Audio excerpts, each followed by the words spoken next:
إلهي لا تعذبني فإني مقر بالذي قد كان مني. إلهي لا تعذبني فإني مقر بالذي قد كان مني. نحمده ونصلي على رسوله الكريم. أما بعد فأعوذ بالله من الشيطان الرجيم. بسم الله الرحمن الرحيم. إنما يخشى الله من عباده العلماء. وقال النبي صلى الله عليه وسلم: إن العلماء ورثة الأنبياء وإن الأنبياء لم يورثوا دينارا ولا درهما وإنما ورثوا العلم فمن أخذه أخذ بحظ وافر أو كما قال صلی اللہ علیہ وسلم. یہ علم و ہنر کا گہوارہ تاریخ کا وہ شہکارہ ہے.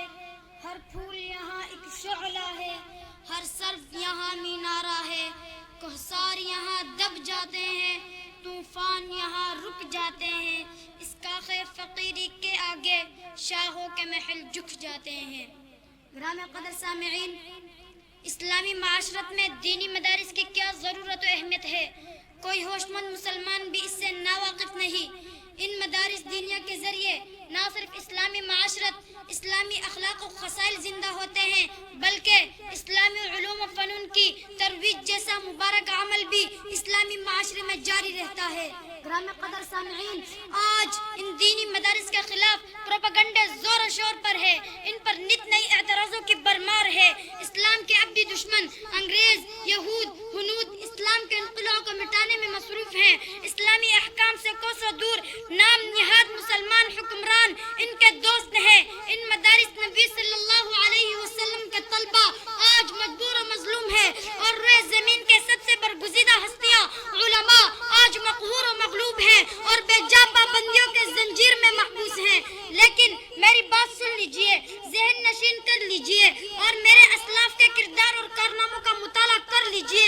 تاریخ گواہ ہے کہ جب بھی رب کی زمین میں کفر کا طوفان کھڑا کیا گیا، بدعات، رسومات، رواجات کو ہوا دی گئی، خرافات، ہزلیات، اغلوطات کا شکار انسان کو بنایا گیا، انگریزوں کے حکمرانی اور یہود و ہنود کے شیطانی کو رواج دیا گیا، علماء ربانیین کو پھانسی پر لٹکایا گیا، حق گو لوگوں کا سر تن سے اڑایا گیا، مجاہدین پر مقدمہ چلایا گیا، انہیں سرعام درختوں پر لٹکایا گیا، الکفر ملت واحدہ کا سما بنایا گیا.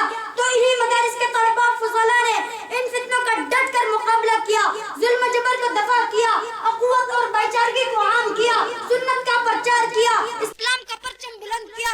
قل جاء الحق وزهق الباطل ان الباطل كان زهوقا کا سما عیا کیا، جس کی چمک دمک آج مشرق سے مغرب تک اور شمال سے جنوب تک نظر آ رہی ہے. حاضرین محترم، ان مدارس نے ہزاروں مفسر، محدث، مفتی، متکلم، محقق، مدقق، مناظر، معلم، مبلغ، مؤرخ، مدبر، مفکر، مقرر، سیاستدان، صحافی، شاعر، ماہر تیار کیے، اور ہزاروں فقہاء، علماء، فضلاء، فصحاء، بلغاء، ادباء، صلحاء، اتقیاء، اذکیاء، اصفیاء، اکابر شیوخ پیدا کیے، جن کے تذکرے سے ایمان کو تازگی، اذہان کو پاکیزگی، روحوں کو سرشاری، عمل کو بیداری، فکر کو وسعت، نظر کو ٹھنڈک، زبان کو شیرینی، دل کو حلاوت، عقیدہ کو پختگی اور عمل کو شائستگی کی دولت نصیب ہوتی ہے. گرامی قدر سامعین، میں تو ڈنکے کی چوٹ پر کہتا ہوں، قرآن و حدیث اور اسلامی علوم و فنون سے مسلم معاشرے کے ربط و تعلق کو قائم رکھنے کا واحد ذریعہ یہی مدارس ہے. مساجد کے لیے اساتذہ اور مدرسین کا فریضہ بھی یہی مدارس انجام دے رہے ہیں. اسلامی تعلیمات کی روشنی میں زندگی کے مختلف شعبوں میں عوام کو درپیش مسائل کے فقہی حل کے لیے ماہر علماء مہیا کرنے کی ذمہ داری بھی انہی مدارس نے سنبھالی. چنانچہ تصنیف و تالیف کا میدان ہو یا دعوت و تبلیغ کا، وعظ و خطابت کی رزمگاہ ہو یا خانقاہ کا صوفیانہ نظام، ان کی خوشبو انہی مدارسی کے دامن سے پھوٹ رہی ہے.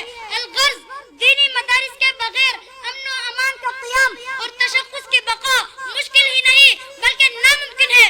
حکمرانوں اور سیاستدانوں کو میرے اشعار دعوت فکر دیتے ہیں. رشتے دیوار در تیرا بھی ہے